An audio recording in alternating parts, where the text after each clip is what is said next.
नमः सिद्धेभ्यां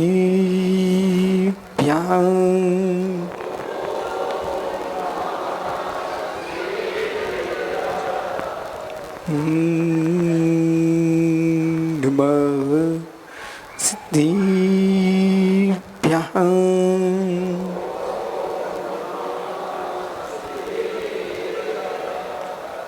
मंगलम भगवान अरिहंत मंगलम भगवान चिनाह मंगलम वृषभाद्यो मंगलम जिनेश्वरा मंगलम भगवान वीरो मंगलम गौतमो गुड़ी मंगलम कुंद कुंदाध्यो जैन्धरिमस्तु मंगलम श्री मांगल्य मांगल्यम श्री कल्याणकारिकम प्रधानं श्रीधरिमाणं जैनं जयतु शास्त्रिनं जैनं जयतु शास्त्रिनं जैनं जगति शास्त्रिनं नमोरिन्ताडं नमो सिद्धाडं नमो ऐरियाडं नमो छायाडं नमो लोई सोविसाहूडं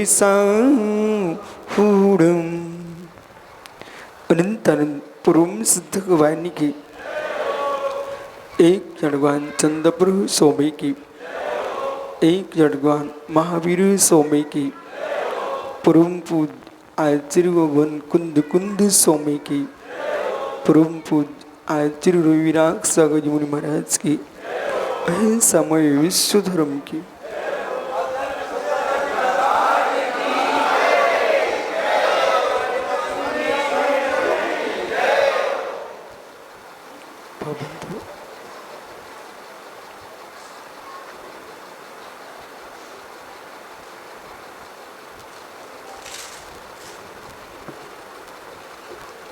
अंतिम तीर्थ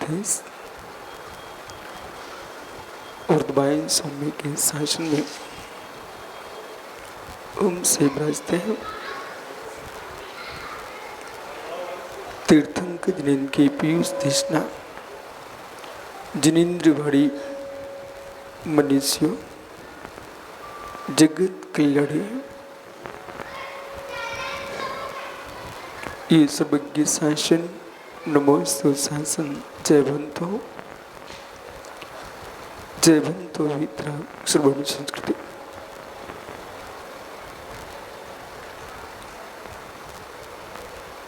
भगवत अरहत परमेश्वर तीर्थंकर जिनेश्वर देव ने विश्व सुंदरा को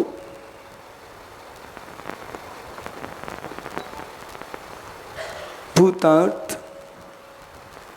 तत्व का उपदेश दिया है। वो तत्व दृष्टि आज परिलक्षित हो रही है। भगवान तीर्थंकर जिस भूतल पर विचरण करते थे वह भूमि सुगंधित और सुवासित हुआ करती थी और जब गगन से प्रभु के चलने पर पुष्प वृष्टि हुआ करती थी। आज शंकराचार्य के देव देवांगनाओं का प्रभाव है कि पूरे मार्ग में पुष्प वृष्टि नहीं जल वृष्टि होती रही।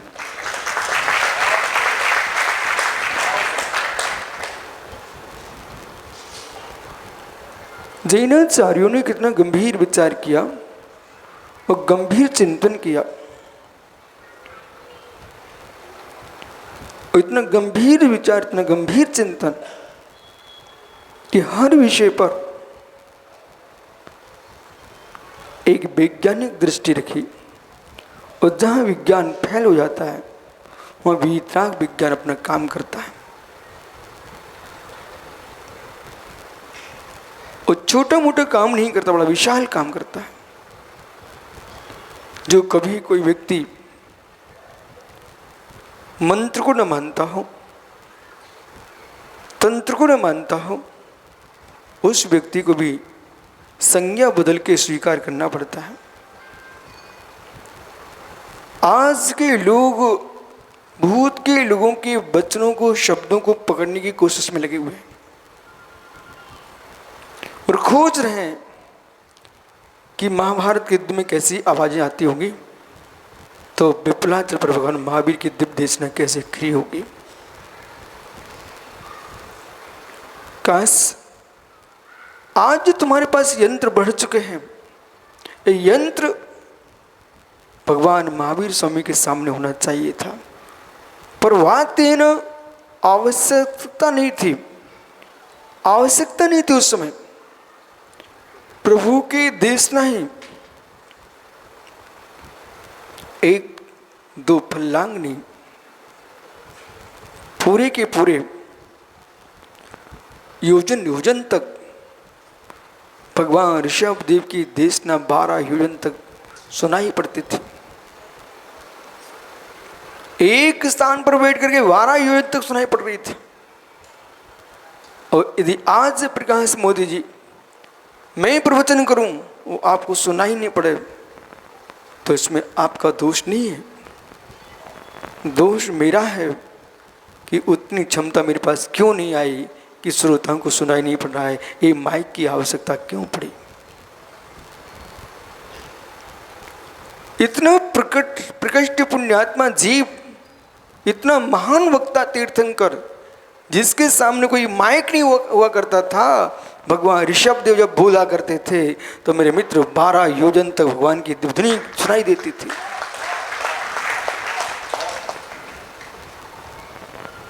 यदि भगवान ऋषभ देव के सामने ऐसे 3 कैमरे रखे होते तो आज हम लोग मुस्कुराते, हम लोग मुस्कुराते। बोले क्यों, कि तुम क्या बात कर रहे हो कि अमुक महाराज की आपको मैं आवाज सुनाता हूं। मेरे मित्र फिर मैं यूं कहते, हम तीर्थंकर ऋषभ देव की आवाज सुनाते।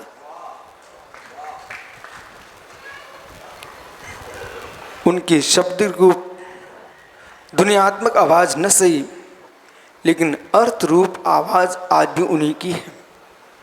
जो जिनवाणी है वे मित्र अन्य किसी की नहीं है। भगवान ने जो कथन किया था वही वाणी है। इसलिए जो लोग खोज कर रहे कि भगवान महावीर ने क्या कथन किया था, ऋषभ देव ने कैसे कथन किया था, आवाज कैसी थी, जब तुम खोज रहे हो तो कहीं ना कहीं स्वीकार कर रहे हो कोई रहस्यमय शब्द अवश्य था, रहस्यमय शब्द अलग था, वो अवश्य था।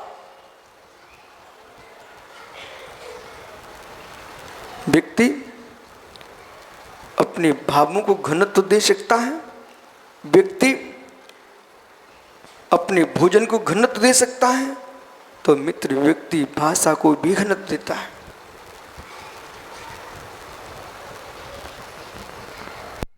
जड़ होने पर भी पुद्गल को प्रभावित कर रही है। जड़ पुद्गल को प्रभावित ही नहीं कर रही है, आत्मा को भी प्रभावित कर रही है।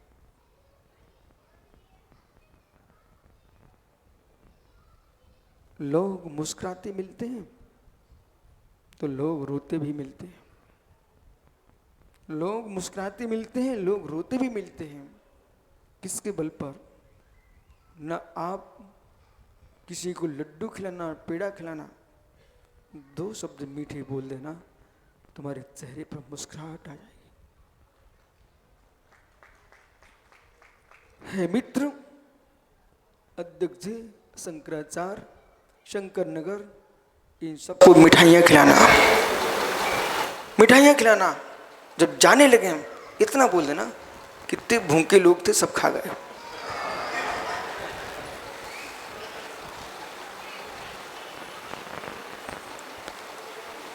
इतने भूखे थे सब खा गए।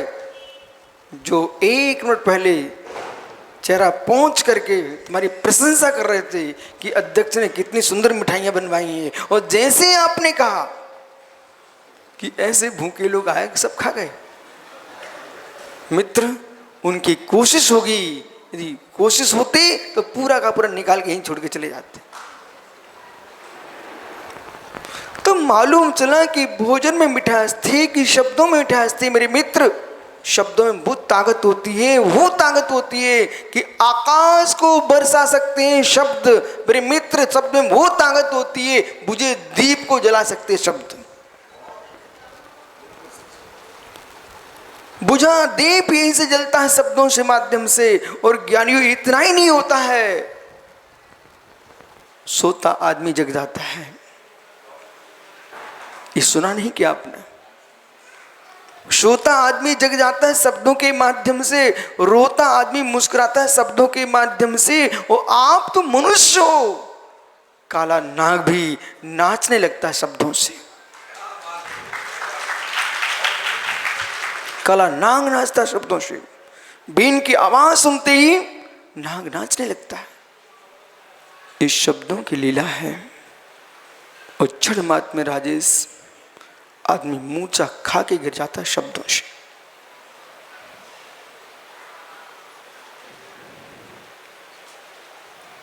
मूर्छा छा के गिर जाएगा शब्दों से।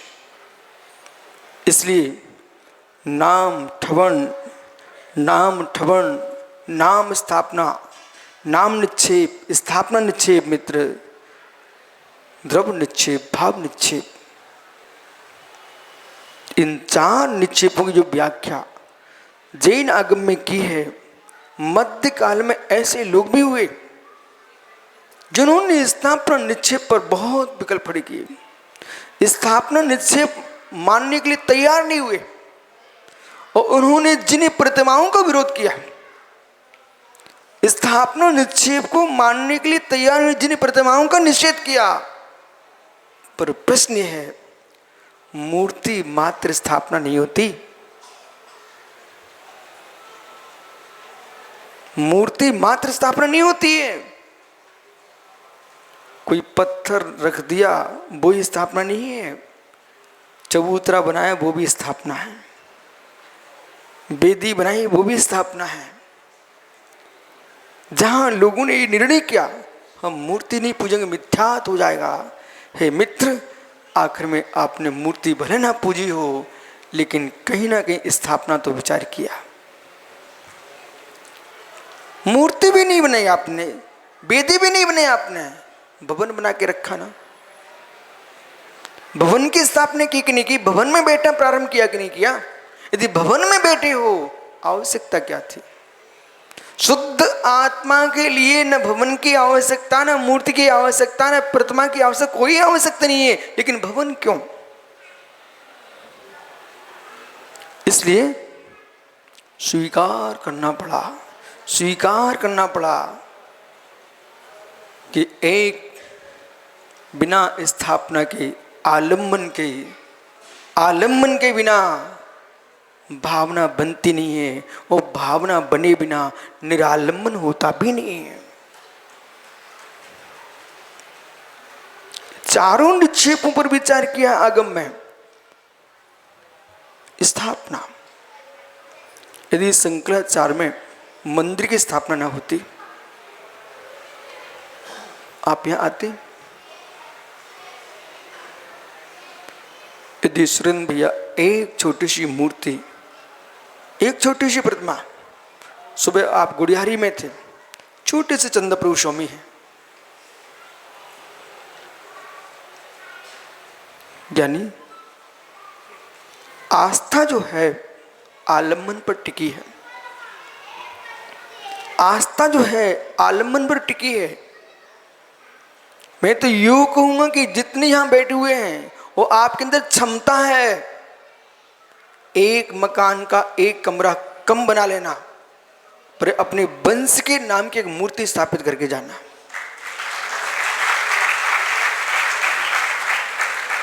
क्यों करके जाना?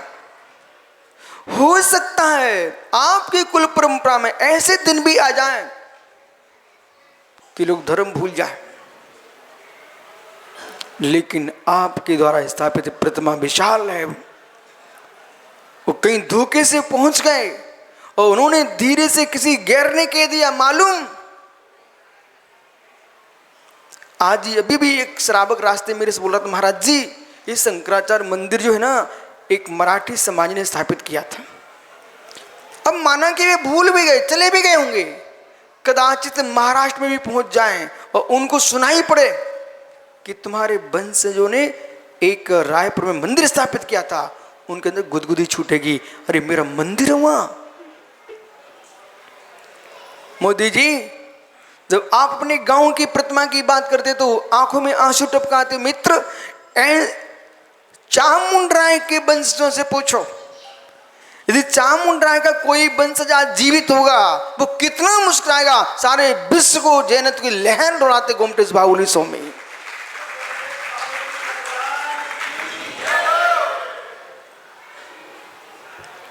या तो तुम्हारे घर में कोई प्रभावी सम्राट हो जाए,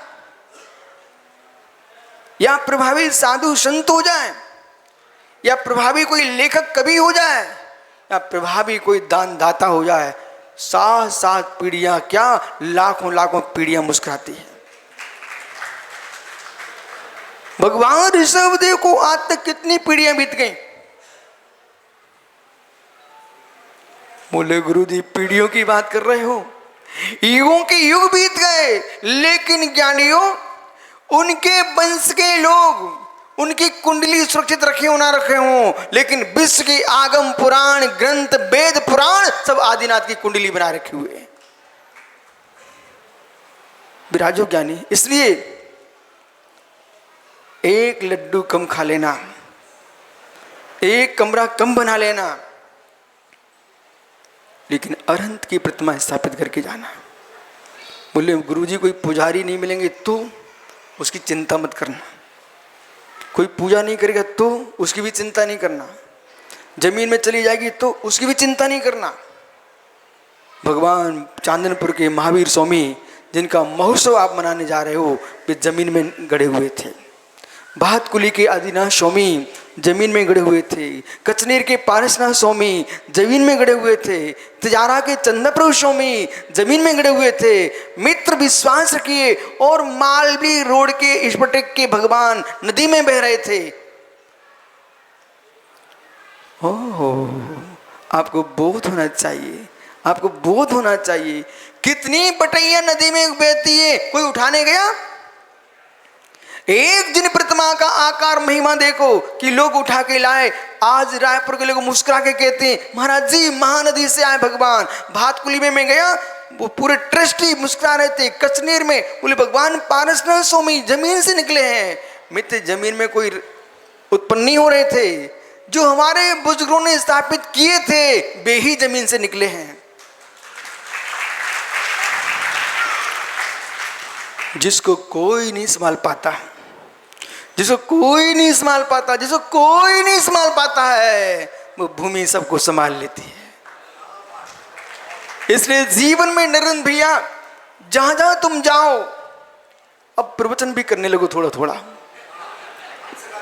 माइक पे आने लगो, क्योंकि अब नेताजी तो बन ही गए हो। जब नेताजी बन गए तो लोग बोलेंगे। आप नरेंद्र प्रकाश मोदी को दो ना माइक, 4 घंटे बोल रहे एक साथ। तो मित्रों माइक पे क्यों बोलने का? एक स्थान का, एक पद का, एक प्रभुत्व शक्ति का प्रभाव होता है। ये ध्यान रखना। प्रभुत्व शक्ति मिलती है तो बचनों में शक्ति आने लगती है। उसी बात को चाय बेचने वाले मोदी बोलते कोई नहीं सुनता। चाय बेचने वाले मोदी बोलते, साइकिल पर चलने वाले तो कोई नहीं सुनता, और प्रधानमंत्री मोदी बोलते हैं तो प्रकाश मोदी भी ऐसे सुनता है। समझ रहे ना? ये बहुत गहरा विषय है। संसार की सारी कलाएं जब शून्य हो जाती हैं, प्रवीण, संसार की सारी कलाएं जब शून्य हो जाती हैं तो वक्तत्व लेखन कला का जन्म होता है। सारी कलाएं तुम्हारे जीवित तक की हैं। सारी कलाएं तुम्हारे जीवित तक की हैं। आप भोजन बनाना सीख के आओ कहीं, लोग बहुत प्रशंसा करके जाएंगे, बहुत सुंदर बनाता, बड़ा सुंदर रसोइया है। चित्र बनाना सीख लो, लोग कहेंगे बहुत सुंदर चित्र बनाया है। लेकिन भोजन कब तक सुंदर? जब तक तुम्हारे बनाने की क्षमता है, लोगों को खाने की क्षमता है, इसके बाद तुम्हारा अस्तित्व समाप्त। प्रवीण आपका तो समाप्त। और जिस व्यक्ति ने बोलना सीखा है, चुटकुलेबाजी नहीं, वो वहीं समाप्त। जिसने आगम बोलना सीखा है, आगम चलना सीखा है, वे ऋषभ देव को पूछो, महावीर स्वामी से पूछो, प्रभु आपको 2500 वर्ष हो चुके हैं, तब भी आपके ग्रंथों को यहाँ सजो करके हम रखे हुए हैं।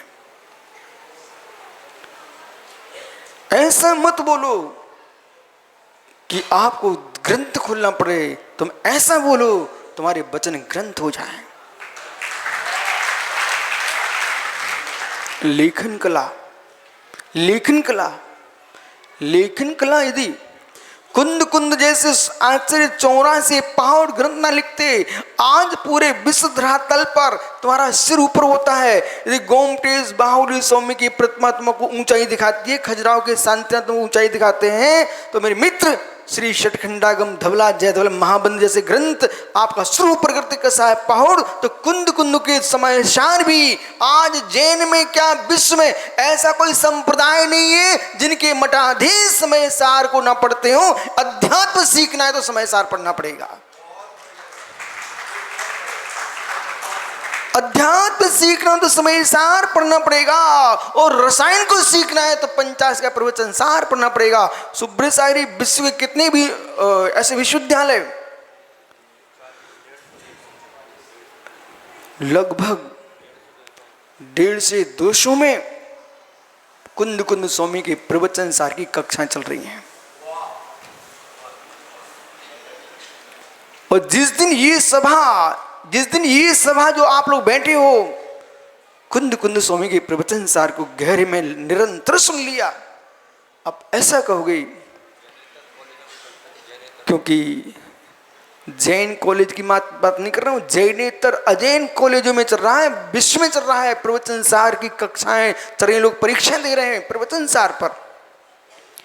और जब भी आपको राजस्थान में मालूम, जो श्रवण सुत्तम जो ग्रंथ हमारे सामने विराजमान है, ये विद्यालय में चल रहा है। जैसे आपने 4 महीना सुना है ना, ये राजस्थान की सरकार चला रही है उसको, श्रवण सुत्तम को। तो मित्र, जब राजस्थान सरकार चला सकती है तो मोदी जी छत्तीसगढ़ सरकार क्यों नहीं चला सकती?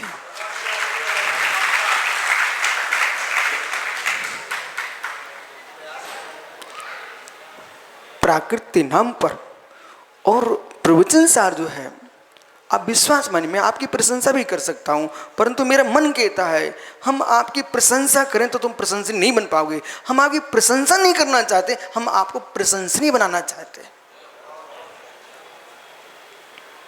यदि मैंने अकेले प्रशंसा कर दी तो यही समाप्त हो जाएगी, और आप प्रशंसनीय हो गए तो हमारा एक जैन बालक जहां जाएगा वहां प्रशंसा पाएगा। इसलिए प्रशंसा की ओर मत दौड़ो, प्रशंसी बनने की ओर दौड़ो, और प्रशंसनीय बन जाओगे मेरे मित्र।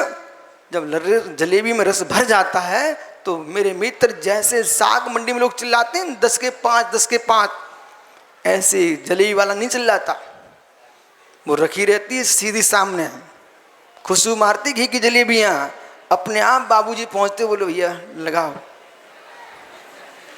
तुम ऐसा जीवन जियो, ऐसा जीवन जियो, यानी ऐसा जीवन जियो कि तुम्हें चिल्ला के ना बेचना पड़े, तुम शांत बैठे रहो और लोग अपने आप कहें कि भैया दो जलेबी। ऐसे जिनवाणी वो इमरतियां हैं, वो जलेबियां हैं जिनका हल्ला नहीं करना पड़ता है, अपने आप लोगों को आनंद देती है। इसलिए ज्ञानियों, स्थापना निक्षेप कह रहा है, ये बातें आज से जो आज की जा रही हैं, जितनी ताकत प्रकाश मोदी जैसे लोगों ने समय सार मत पढ़िए, इस पर शक्ति नाश किए, उतनी ताकत उस समय से, जब से समय सार पर व्याख्यान नए एक नए विषय से प्रारंभ हुआ था, उसी समय दो नए से प्रारंभ हो जाता, अखंड समाज के दो टुकड़े नहीं हो पाते। आपने क्या किया, अपने बालक को खड़ा कर दिया, बेटा इनका विरोध करो, जबकि गलती की आपने। बच्चे से विरोध नहीं कराना था। बेटा ये दौड़ रहा है, इसकी टांग पकड़ लो गिर जाए, वो गलत सिखा दिया। बेटे वो किसी माँ का बेटा है, किसी पिता का पुत्र है, दूध पीता है, हम तुमको 4 गाय बुला के रखता हूं, तुम भी इतनी ताकत लाओ, इतना दौड़ो, उसके आगे निकल जाओ। आपने आगे निकलना नहीं सिखाया, सो तुम्हारे बच्चे विद्या नहीं सीख पाए, टांग पकड़ना सीख पाए। और दौड़ने वाला का वे नहीं मिलते, दौड़ करके अपने पुरस्कार प्राप्त करके आया है। आप रहस्य को समझिए, मैं क्या बोल रहा हूं। सारे देश के निर्गंतों को, संतों को, महानताओं को, विद्वानों से मैं कह रहा हूं, मोदी जी आप नेताओं को भी कह रहा हूं कि आपने क्या किया। बच्चे से कहा बेटा ये दौड़ेगा, तुम टांग पकड़ गिरा देना, इससे उन्नति नहीं हुई। सिखाना है था बेटे, जब वो सूखी रोटी खाने वाला दौड़ सकता है, सूखी रोटी खाने वाला दौड़ सकता है, तेरे घर में तो शुद्ध श्याम गऊ का दूध पीने वाला तू क्यों नहीं दौड़ सकता है। हे मित्र, जब कपड़े पहनकर समयसार बोल सकते हैं तो हमारे दिगंबर मुनि समयसार क्यों नहीं बोल सकते हैं। बोल के एक बहुत बड़े नेताजी मेरे पास आए, जैन धर्म के बहुत बड़े नेताजी आए ये रायपुर में। मैं दुर्ग से रायपुर आ रहा था, रास्ते में वो नेताजी हमसे बोलते हैं, जैन समाज के बहुत बड़े नेता थे। बोले महाराज जी, हमारे गुरु महाराज ने कहा है गृहस्थों को कभी समयसार नहीं पढ़ना चाहिए और मुनिराजों को कभी समयसार का उपदेश नहीं देना चाहिए। मैंने कहा मित्र, तुम्हारे गुरु महाराज ने कहो ना कहो, लेकिन तुम जो बोल रहे हो इससे तुम्हारी क्षति हो रही है कि आपने जैसे कमंडल पकड़ना सीखे हो, जैसे कमंडल पकड़ना सीखे हो, गुरुओं के पीछे चलना सीखो, धन्य तुम्हारी विशुद्धि। ऐसे जिनवाणी को भी सिर पर रख के चलना सीखो।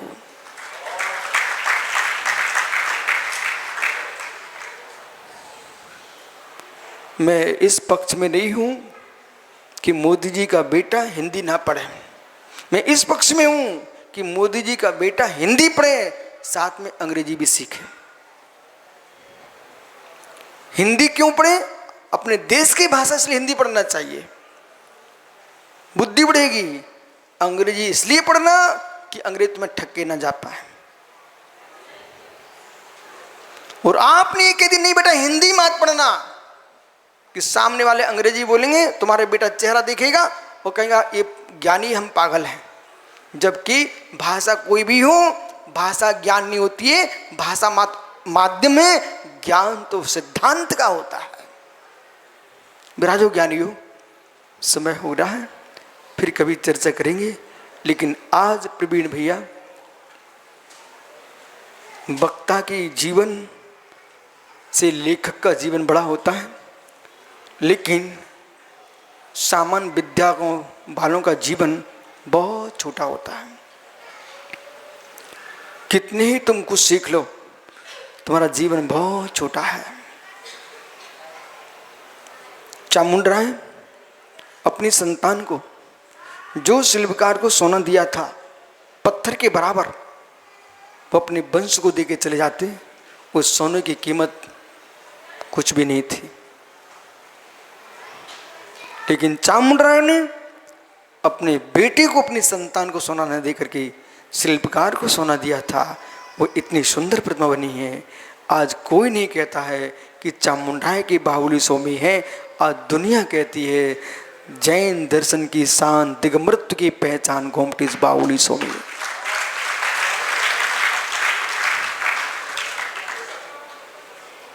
स्थापना निक्षेप, स्थापना निक्षेप मिलूंगा कल आपसे। इन 4-5 दिनों में स्थापना 4 निक्षेप समझ लेना, और समझ करके मालूम चल जाएगा कि मित्र बिल्डोजर ला करके किसी भवन को तोड़ के गिरा देना ये बहुत बड़ी बात नहीं है, ये कसाय है। ऊंची बिल्डिंग खड़ी करके बताओ। उससे बड़ी बात प्रवीण, बिल्डिंग खड़ी करके बड़ी कर लेना ये बड़ी बात नहीं है, किसी भवन को गिरा देना बड़ी बात नहीं है, लेकिन दूसरे की ऊंची बिल्डिंग को देख करके तुम्हारे परिणाम निर्मल हो जाएं, ये बहुत बड़ी बात है।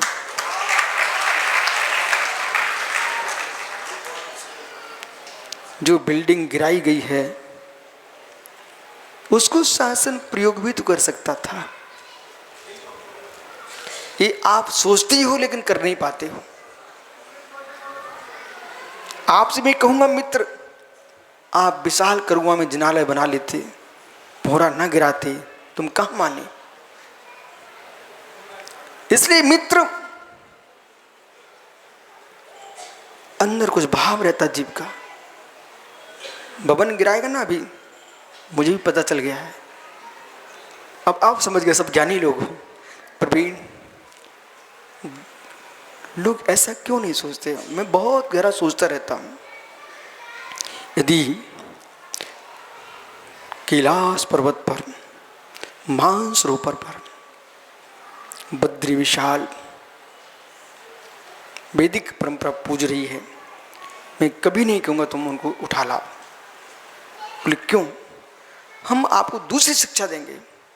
कम से कम उन्होंने पूजा ही तो है, नाच तो नहीं किया, नाच तो नहीं किया। बस एक अंतिम बात समझना मोदी जी, एक व्यक्ति की 2 शादी हुई, बढ़िया तो ये कहाँ गए मित्र? एक व्यक्ति ने 2 शादियां की, और जो 2 शादियां करे संभल के सुनना, मन कर मत लेना। 2 शादियां की और दोनों जीवित थी पत्नियां,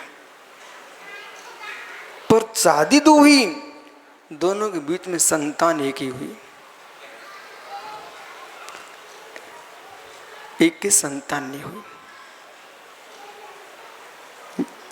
जब शादी की थी तब बड़ी पत्नी की संतान नहीं थी, और शादी होगी ना तो छोटी पत्नी की संतान नहीं हुई, बड़ी पत्नी की संतान हो गई। इसी बीच में बेटा हुआ 10-12 साल का,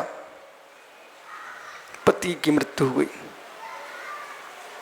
अब दोनों को क्या लगा, पति की बात कोई सारा है तो कौन? पुत्र, बराबर पुत्र है। ओहो हो, जिसकी संतान नहीं थी उसके दिमाग में आया, यदि मेरी तो हालत खराब हो जाएगी, इसके तो बेटा भी है।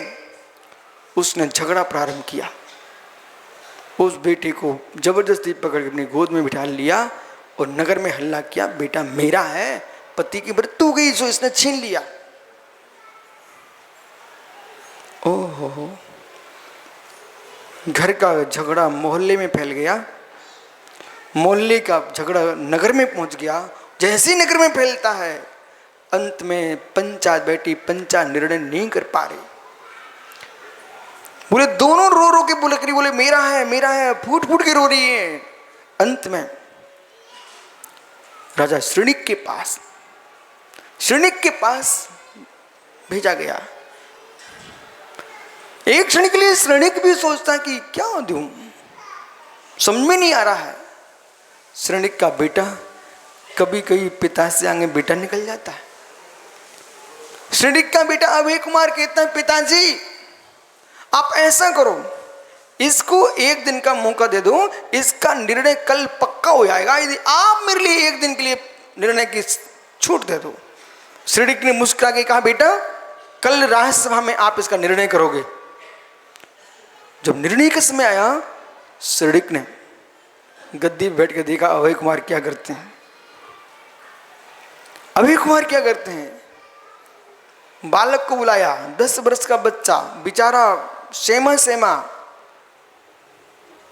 उसको लिटा दिया जमीन पर। राजा गया, बच्चा लेट गया। सामने एक नंगी तलवार लेकर के एक जल्लाद खड़ा कर दिया। ओहो, जिसका बेटा था ना, वो माँ चीख पड़ी। अभय कुमार कहता, देखो माताओं, तुम आपका बेटा है ना ये? हाँ, ये मेरा बेटा, मेरा बेटा। ऐसा करते हैं, मैं इसके 2 टुकड़े कराता हूं और आधा आधा तुम दोनों को दे देता हूं। जैसे अभय कुमार ने कहा, इसके 2 टुकड़े करता हूं और आधे आधे दोनों माताओं को देता हूं। जिसका बेटा वास्तव में था, वो मां रो के चिल्ला के बोलती, नहीं नहीं नहीं नहीं नहीं नहीं, आप इसी को दे दो, इसी का बेटा है। किसको? जिसका नहीं था। जैसे ही बोला उसी को दे दो। निर्णय 2 मिनट के अंदर हो गया। अभय कुमार कहते हैं, जो कह रही थी हाँ कर दो 2 टुकड़े, दोनों को बराबर दे दो आप। तो मतलब जो मां होगी अपने बेटे के टुकड़े कराना चाहेगी क्या? मित्र 1 मिनट नहीं लगा, निर्णय हो गया और जिसने कहा था उसी को दे दो, उसको दे दिया गया बेटा। अब प्रश्न है कि मित्र, हम उस मां के समान हैं, हम उस मां के समान हैं। तुम पालन करो करो, पूजो पूजो, कम से कम हमारे भगवान के टुकड़े मत करो। हम उस मां के समान हैं।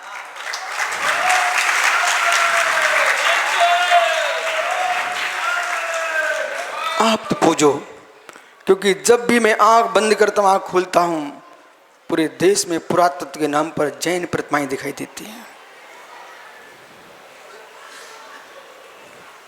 इसलिए मित्र, मत मांगना, मांगने के पीछे कोई बेटे के टुकड़े ना कर दे। बेटा तुम ही पूजो, हम यहाँ देखते ही रहेंगे, कम से कम मेरा बेटा सुरक्षित है। स्थापना निक्षेप। कल मिलूंगा आपसे यदि पर्याय तो क्या नहीं जाओ अपने जीवन में भावना भाना। प्रवीण भैया जो है, आत्मा शुभावम परिभाव भिन्नम, आत्मा स्वभावम परभाव भिन्नम। आत्मा का स्वभाव प्रभाव सत्य भिन्न। महावीर स्वामी की जय। देखिए, सभी लोगों के उपस्थित सभी लोगों के भोजन की व्यवस्था यहीं पर हॉल में, बाईं साइड बगल वाले हॉल में है। लेकिन जो शोध का भोजन करते हैं उनका भी संत निवास में किशोर मार्ट के सामने